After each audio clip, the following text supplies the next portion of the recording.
tu sais pourquoi on se bat.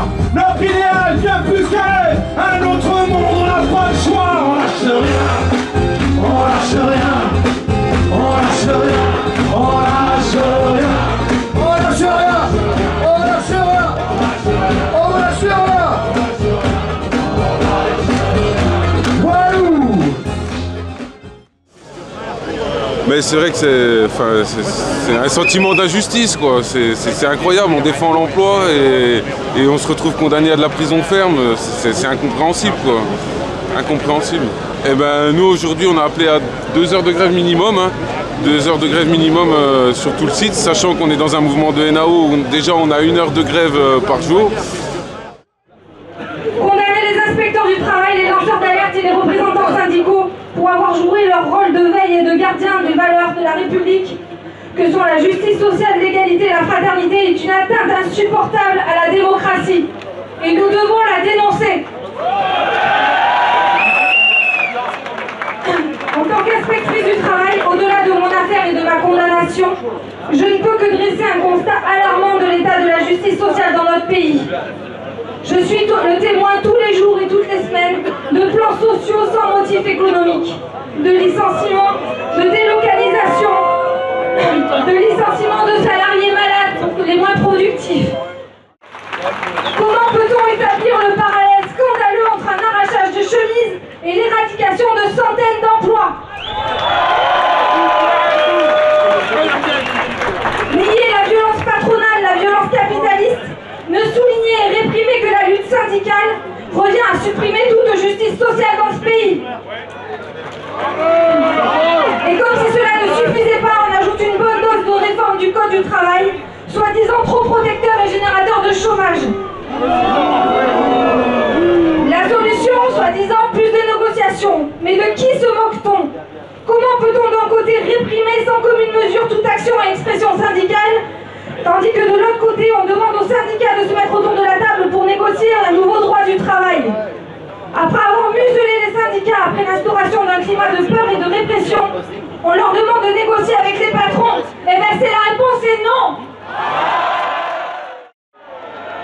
J'entendais ce matin des commentaires disant que la CGT et les salariés, les syndicalistes étaient isolés. Eh bien, vous êtes la preuve qu'on n'est pas isolés et que le mouvement grandit partout. Il y a plus de 80 rassemblements aujourd'hui en France. Vous êtes 10 000 ici. Nous sommes en colère. Nous avons la rage, mais ces soutiens qui viennent du mouvement syndical en France, en Europe et dans le monde, des personnalités artistiques, de la science et du droit, ça nous encourage à pousser plus loin, à exiger ensemble la relaxe des gouilleurs. Et la fierté, la tête haute.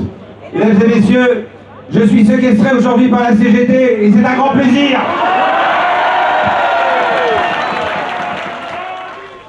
Il faut quand même savoir que cette condamnation est une condamnation de l'État et non pas d'un petit procureur.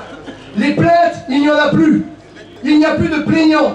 Seul le parquet demande de maintien, seul le parquet demande d'audience, seul le parquet dans ses réquisitoires demande 24 mois de prison, donc 12 mois ferme, et il obtient le 12 janvier par des juges, gain de cause, 24 mois de prison, 9 mois ferme, 5 ans de mise à l'épreuve. La vraie violence, celle dont on ne parle jamais, c'est quand des courageuses inspectrices du travail sur Amiens décident de faire un article 40 dans le code pénal, très peu utilisé, pour venir dire qu'il y avait des risques de passage à l'acte sur le site de Goodyear. Parce que notre employeur, non seulement il voulait nous virer, mais avant il voulait nous détruire mentalement. On venait dans l'usine, il n'y avait plus de boulot. Mais à la fin du poste, il fallait quand même aller voir un chef d'équipe pour lui signaler qu'on avait bien été présent. Et cette inspectrice du travail, elle est venue sur l'usine. Et au bout de 2 mois, elle s'est bien rendu compte de ce qui se passait. Et ce petit procureur d'Amiens, il n'a pas trouvé mieux que de placer l'article 40 sans suite. Mais on n'avait pas laissé tomber. Nous sommes allés déposer 700 plaintes. 700 plaintes individuelles pour harcèlement et menaces. 3 jours après, le même procureur écrivait, il classait sans suite. Et bien ce même procureur, alors qu'il n'y a plus de plaignants, il vient de nous condamner à 24 mois de prison, 9 mois ferme, 5 ans de mise à l'épreuve. Si ça, c'est pas une justice de classe, c'est quoi alors? de laisser croire que les syndicalistes d'abord sont des bandits et qu'on arrête de laisser croire que le peuple français accepte ce qui est en train de se passer.